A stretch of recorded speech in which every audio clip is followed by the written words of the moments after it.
Kad izveidoja Rēzeknis Aglūnis diecēzi ar centru Rēzeknis Sorkonajā baznīcā, tagad katedraļā, tad toreizējais Rēzeknis dekants Povuls Zeļa porzacēļa iz Boltū baznīcu.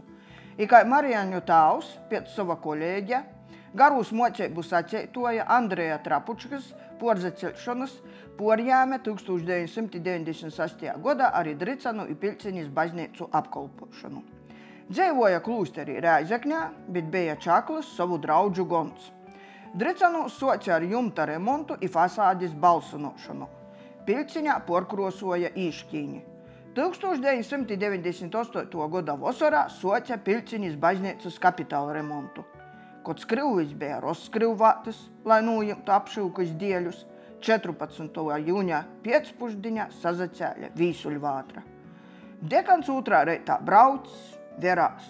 Vecajos Dricanu kopūs 1905. gada revolūcijas laikā napaklausīgu zemnieku koršanu pieredzējušos līpus izgostas, Piļcinis kopūs visi kūki gar zemi, ar baznīcu laikam tāpat, bet baznīca stov kai pastatīta.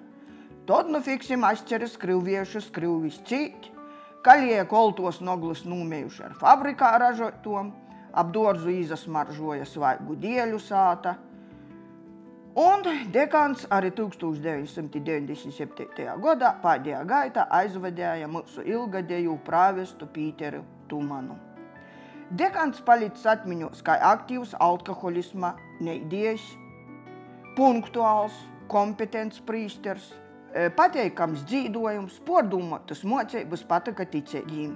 Jis arī Piļcinis baznīcā vuicēja ticēbus moceibu pirmīm bārnim, turpinoja školā, nūturēja svātus mišus Dricanu vidškolā, pīzadaļāja kulturālajā i sabiedriskajā pogosta dzeivē.